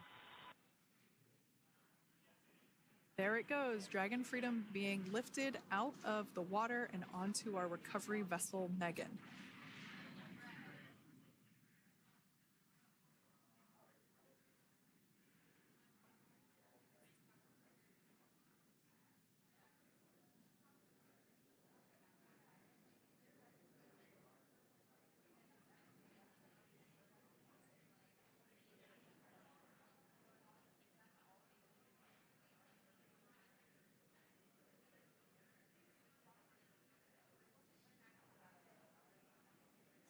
So once securely on... Welcome aboard the recovery vessel. Recovery personnel are completing final checks and stand for translation to the egress platform. Freedom copies. Great news there, letting us know that Dragon Freedom has been successfully recovered from the water's surface. If you've just joined us, we had an on-time splashdown at 5:57 p.m. Eastern Time, and we can now see that the water recovery operations are continuing to progress. The nest where the Dragon spacecraft is located is going to get moved forward. This will happen after one of the recovery crew members does some checks, and we'll also see some hosing. Obviously, the spacecraft splashed down in salt water. Salt water is corrosive, and we want to try and rinse out as much of the salt water as possible to reduce that corrosion on the metallic structures. So we can see some guidance there being provided, really steering the spacecraft properly into the Dragon's nest. And it's been 30 minutes since Dragon splashed down, and as you can see there, the spacecraft is already on board the recovery vessel Megan. Things continuing to move very smoothly today throughout the entire operations from the deorbit burn up until this point as well. And Freedom, it looks like the positioning wasn't quite right, so they are working on repositioning the capsule in the nest now. Okay, copy that. Thanks. And with that, the team is just going to adjust the Dragon spacecraft a bit so that it's in the right position ahead of translating up a little bit closer ahead of the side hatch. So the team is now going to step through the procedures to ensure that that takes place. While Dragon does fly itself autonomously, it clearly is unable to park itself autonomously. We want to make sure that the Dragon capsule is properly seated there in that nest.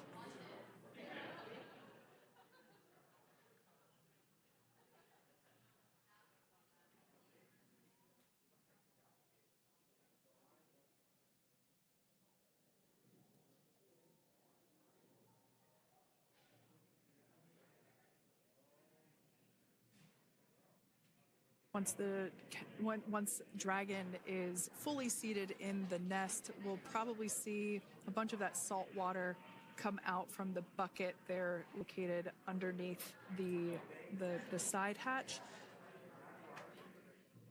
See some salt water splash out. As I mentioned before, one of the recovery team members will begin hosing down the exterior of the spacecraft.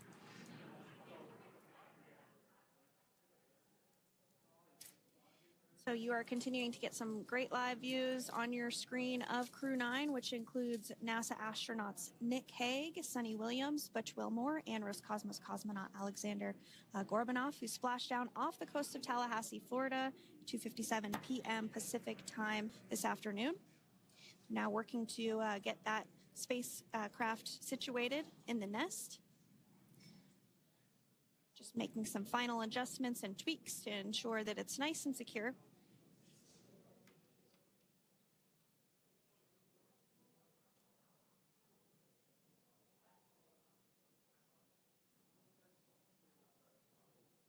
Once the spacecraft is seated and secured and oriented correctly in the nest, Dragon will be moved into the hangar located underneath that helipad that we saw earlier from the aerial views during recovery.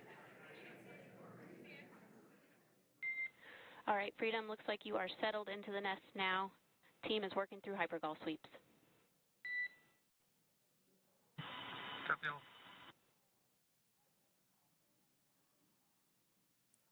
Call out there telling us that the recovery team is doing the second round of those hypergolic sweeps.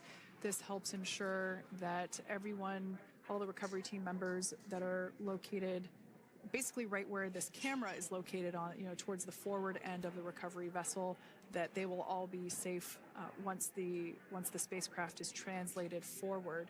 So we're just doing some additional steps to make sure that the hypergolic propellant that is utilized for maneuvering the Dragon capsule while on orbit, making sure that none of those vapors are still present on the exterior of the capsule. That's right, and there are a variety of individuals on board the boat that help with recovery operations. Not only do we have the recovery personnel that you see here, but we also have a doctor that will check out the crew members as standard procedure. As with any spacecraft that is returning from space, we always perform a medical check with the crew. So you will see the crew come out of the capsule and be placed on stretchers, just like with the Soyuz landing and with all of our Dragon splashdowns. That is the nominal procedure.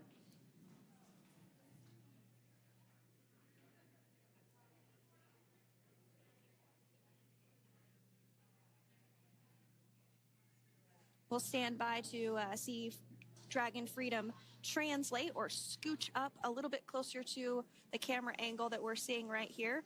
And then teams will step through procedures to get that side hatch opened. You see it right in the dead center of your screen there. It's kind of that rectangular shape. It has not been opened since Crew 9, which include Nick Hague and Alexander Gorbunoff, launched back in September from the Kennedy Space Center in Florida. So that will be the very first time that hatch is opened.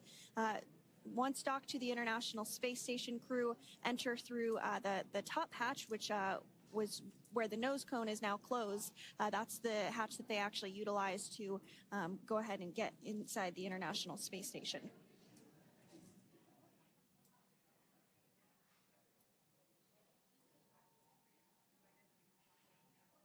So as we get a little closer to that hatch opening procedure, you might start to see more individuals come into frame for some of that support.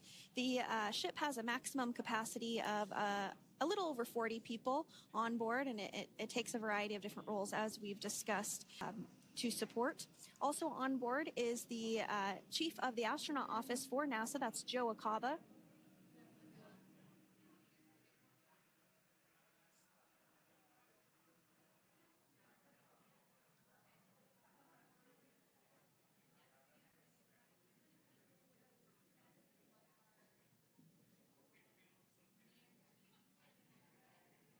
Now, while we are standing by for translation of the Dragon spacecraft to the platform there, the recovery platform that we see in the foreground, it is important to note that Nick, Suni, Butch, and Alexander will be getting assistance from the recovery teams while exiting the spacecraft. This is the same process for any returning long-duration crew members. As you could imagine, returning to a gravity environment can wreak havoc on our vestibular system, which is responsible for maintaining balance and motion. Of course, safety is our #1 priority with this operation, so we'll see the crew members helped out of the spacecraft one by one, and they will be assisted the few feet to the medical quarters aboard the boat. And on board Dragon are 3 veteran space flyers. That includes Nick Hague, the commander, as well as Butch, Wilmore, and Suni Williams. Alexander Gorbunoff is completing his very first space flight on this mission, and he completed 171 days in space along with Nick Hague.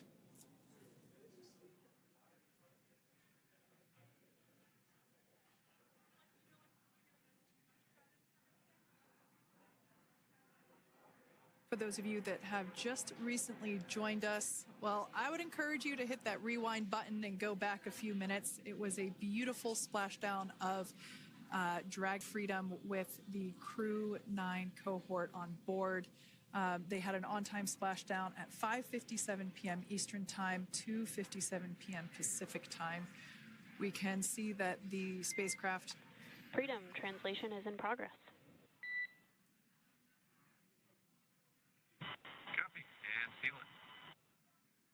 We can see that spacecraft was successfully recovered from the ocean surface and is now being washed with fresh water, as obviously they splashed down in salt water. So we're trying to rinse off as much of that salt water as possible.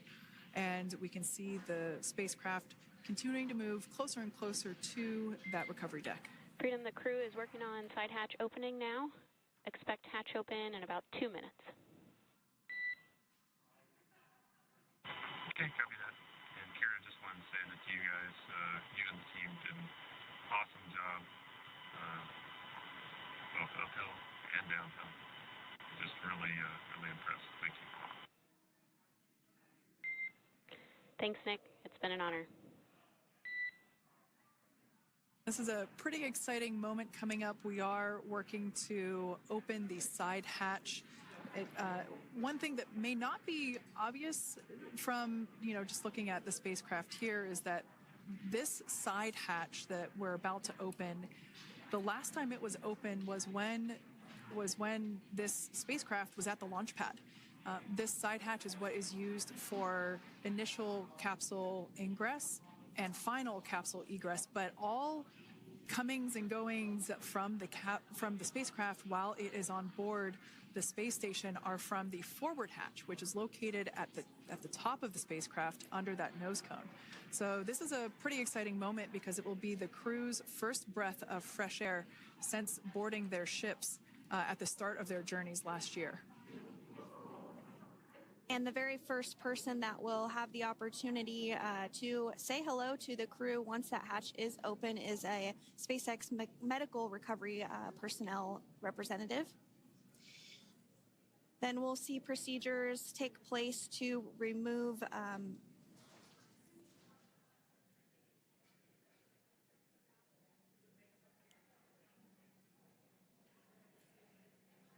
the footrests of Dragon.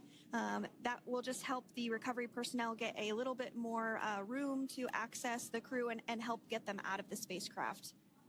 Yeah, you're absolutely right. Safety is, once again, top priority here, and removing those footrests from all 4 seats will be helpful as a recovery, as a SpaceX recovery team member will actually go into the capsule, into Dragon Freedom to help the crew members unbuckle and stand up, and essentially we'll also see a fun little slide be put in place to help the crew members exit the spacecraft safely. So yeah, we're gonna remove all 4 of those footrests to basically give a little bit more working room inside the spacecraft. That's right, and we did hear the go for that hatch opening, so we're just a couple minutes away from being able to see that, and then we might be able to get the chance to see a couple of views inside of the Dragon and see the crew following their splashdown. Now, opening that side hatch isn't quite like opening, the door to your car. We have to depress the seal around the side hatch as well. We'll now see them open that side hatch up.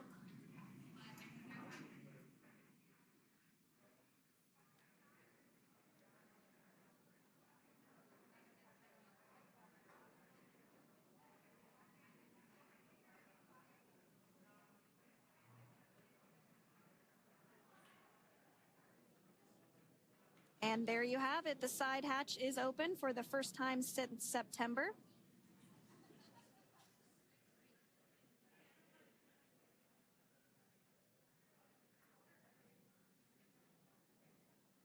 We can see some of the protective equipment there that was brought into frame that will help protect the edge of the side hatch, one, from any potential damage. Oh, we can see the recovery crew member there taking photos of the side hatch seal. This is part of the standard operation for recovery. Into our procedure. We'll then install that protective frame around the side hatch. This helps to ensure that the side hatch itself, the edges of it, incur no damage while crew members are coming out from the spacecraft.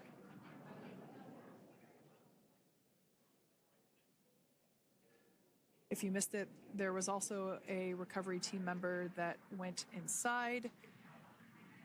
So there are now 5 people on board the Dragon spacecraft.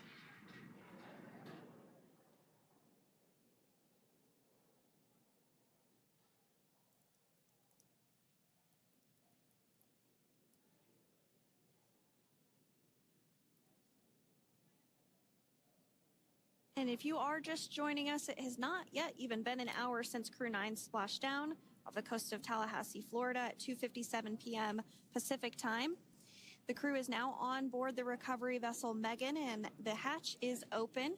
The next major milestone that we'll see is when the crew will actually egress or exit the spacecraft. But before that, they'll continue to, the recovery personnel rather, will continue to install that protective area around the hatch and then remove the footrests. So we're a couple minutes away from seeing the crew egress, but not too long away.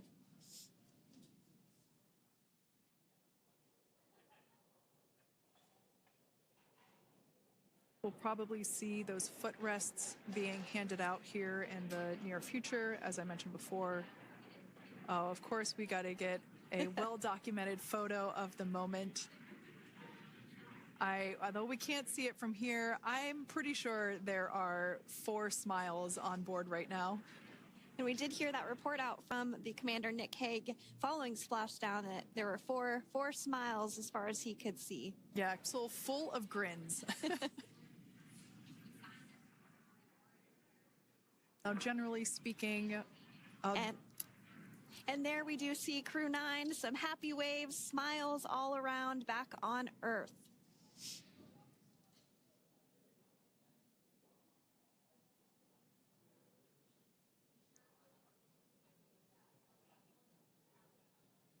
generally speaking, we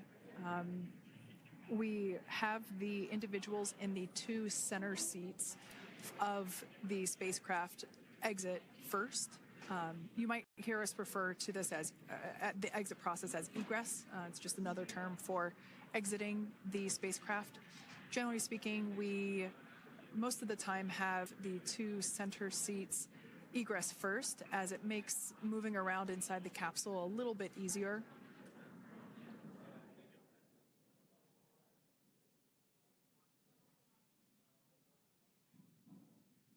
We can see the tablets that were previously located on the upper leg of the crew members. We can see those being handed out to the recovery team. Those were taken off prior to the entry phase, to spacecraft reentry. Those had to be stored and secured prior to dynamic operations.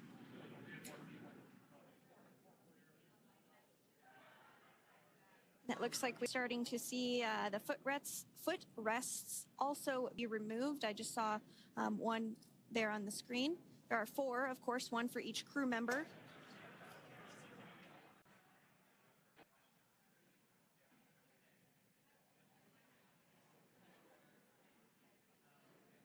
Those footrests are made out of carbon fiber and are actually sized appropriately for each crew member, as everybody has different measurements and different leg lengths.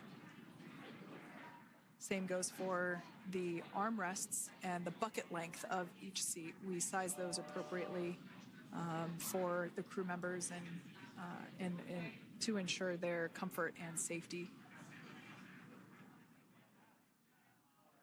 I believe we just saw the little ramp that is used to help slide the crew members out from inside the spacecraft.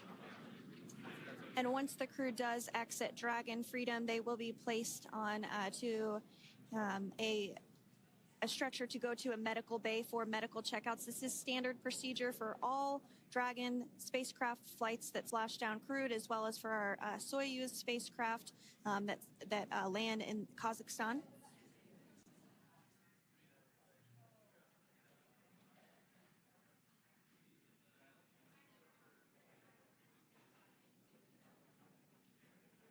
We can see the exterior of Dragon Freedom quite clearly in this shot, and it's such a beautiful sight.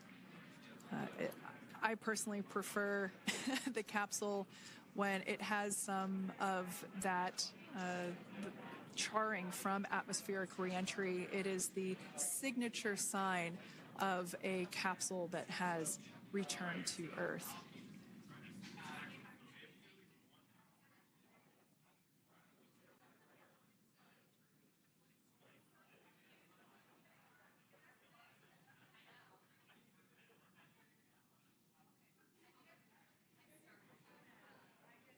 Continuing to stand by for our first crew member to egress or exit for Dragon Freedom following their splashdown at 2:57 p.m. Pacific time. Dragon undocked from the International Space Station at 10:05 p.m. Pacific just yesterday, so it was about 17 hours of phasing.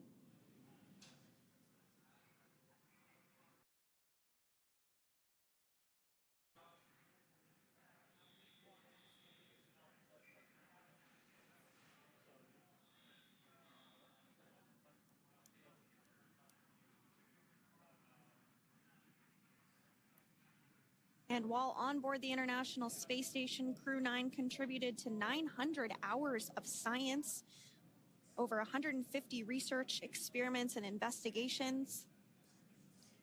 making great use of the microgravity lab of the International Space Station, which celebrates 25 years of continuous human presence this November.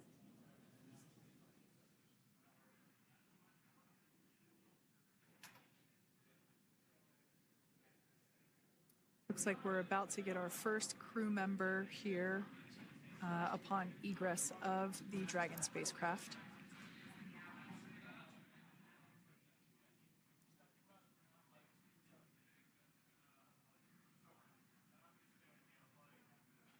So we are standing by for that egress. Outside of Dragon, you do see one of those stretchers. This is the expected procedure as the crew will be taken to medical facilities following their exit from Dragon.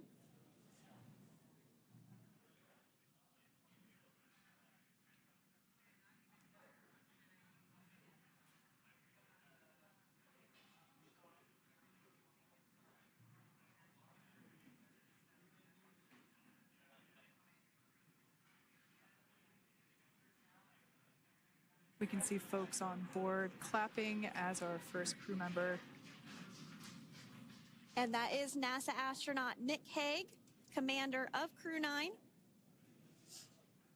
now out of Crew Dragon Freedom. Some smiles, thumbs up, and a wave. Can't get any better than that. Yeah, that is one happy camper, that's for sure. As we said before, it is standard procedure for all of our long-duration crew members to receive assistance upon egressing from the spacecraft. We basically help them move off of the recovery deck and into the private medical quarters for their initial consultation with the SpaceX flight surgeon. So we'll see that take place for all 4 of our crew members today.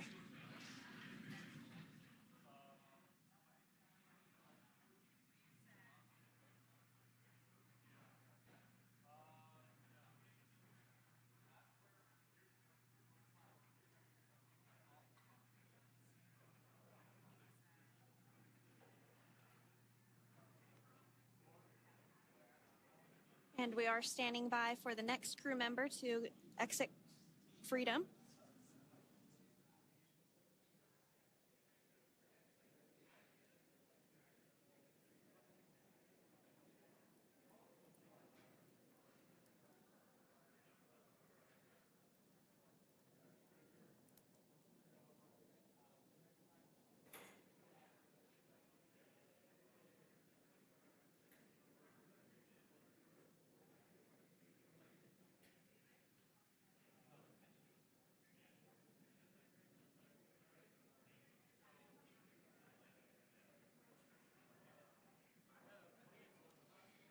Next up out of the capsule, we expect Roscosmos cosmonaut Alexander Gorbanov. His first space flight. Spent 171 days in space alongside NASA astronaut Nick Hague. Looks like we're getting some cheers and clapping on board as Alexander is slid down the little ramp and placed into the mobility aid. Once again, big smile.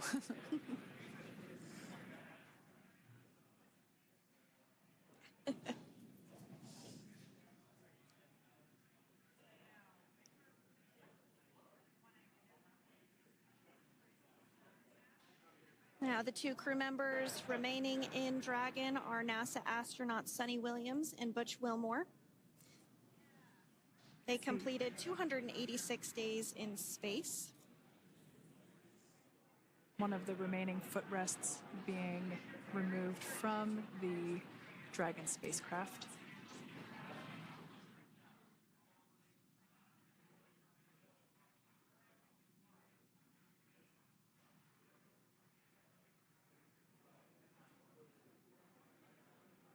As I said before, we generally try to have the crew members that are located in the 2 center seats aboard Dragon, and we like to have them egress first if possible, as it creates a little bit more movable working room inside the spacecraft. There is a recovery crew member inside that is helping all of our Crew 9 crew egress or exit from the spacecraft.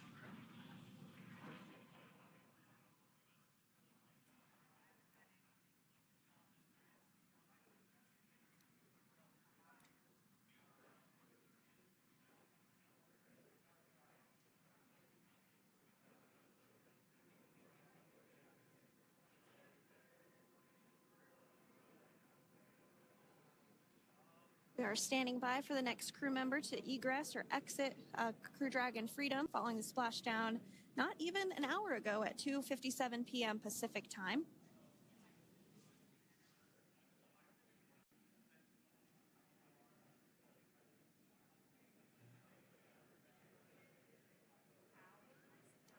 Really have the recovery operations down pretty quick at this point.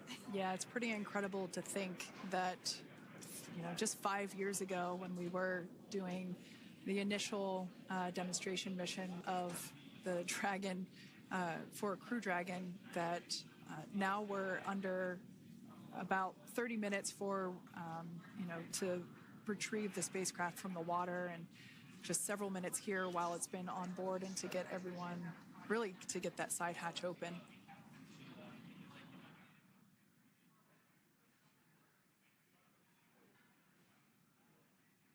For those of you that have just recently joined, the Dragon had an on-time splashdown.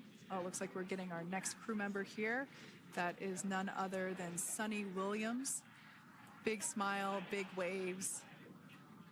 She, like her other crew members, now will be assisted onto the mobility aid.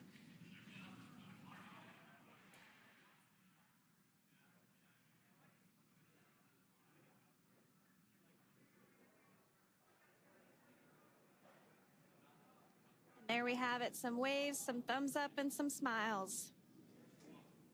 Definitely seems to be a theme among all recovery operations. Absolutely. And of course, that leaves NASA astronaut Butch Wilmore inside Dragon in seat 4.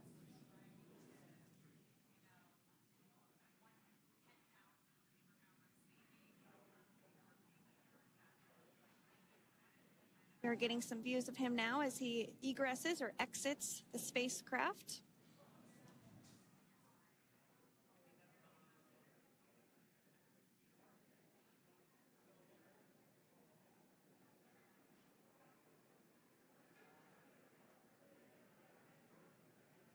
Once again, some elation and cheers there from Butch Wilmore. As we mentioned before, returning to Earth coming from a microgravity environment can wreak havoc on the body. So it is customary and just standard procedure for all of our long-term space residents to get assistance once they are back on board the recovery vessel.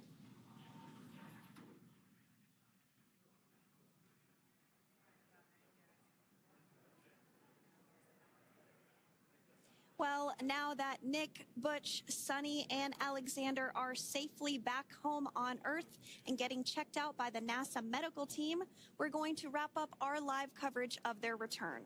The Crew 9 mission began a little differently than usual since Butch Wilmore and Suni Williams were already aboard the space station when Nick Hague and Alexander Gorbanoff arrived on the Crew 9 spacecraft in September. Having arrived as the crew flight test crew for Starliner, Wilmore and Williams were fully incorporated into the space station's Expedition 72 team and began research and other work aboard the station along with the other crew members. Williams commanded the orbiting laboratory for much of the expedition. After a successful liftoff and separation from Falcon 9, Nick and Alexander made a short flight on board Dragon to the International Space Station. Veterans of long-duration space station missions, both Williams and Wilmore conducted spacewalks during their 9 months in space. Like all crews on the station, Crew 9 had the ability to leave at any point had there been an emergency. With their full-duration mission coming to an end, the crew began packing up their personal items for their return to Earth about a week ago and worked through tasks and shared lessons learned with Crew 10 teams as they arrived a few days ago. Their journey home began about 17 hours ago when they closed the forward hatch to Dragon and undocked from the space station at 10:05 p.m. Pacific, 1:05 a.m. Eastern. After 4 successful departure burns and a phasing burn to line up their orbit, Nick, Butch, Suni, and Alexander rested for a few hours before waking up to prepare for re-entry this morning. We jettisoned Dragon's trunk and performed our final on-orbit maneuver, the approximately 7.5-minute long deorbit burn, and that occurred at 2:11 p.m. Pacific, 5:11 p.m. Eastern Time. And that sent Dragon on its path home. The spacecraft re-entered the Earth's atmosphere and slowed its descent with successful deployments of 2 drogue parachutes and 4 main parachutes, with the final splashdown occurring off the coast of Tallahassee, Florida at 2:57 p.m. Pacific, 5:57 p.m. Eastern. Following that successful splashdown, we saw SpaceX recovery experts move in and prepare Dragon Freedom for its lift onto the recovery vessel. And just a little less than an hour following splashdown, we saw Nick, Suni, Butch, and Alexander make their way out of Dragon and into the recovery ship's medical facilities, safe and sound. Next up, they'll catch a helicopter flight back to shore, where they'll transfer to aircraft that will take them home. The astronauts will take a NASA plane for the short flight back to Houston, where they'll be reunited with family and friends to bring an end to this mission. It's been an honor and a privilege to share their journey with all of you as we continue this new era in human spaceflight. Return today marks the end of the direct handover we executed after successfully launching the Crew 10 mission to the space station just last week on Friday, March 14th. Thank you, as always, for joining us for tonight's coverage of the splashdown of Crew 9. Remember to follow SpaceX on X and NASA online and on social media for updates for the very latest on crew and cargo flights to and from the International Space Station. And we'll continue to share the progress of Nick, Suni, Butch, and Alexander on social media as they travel back home.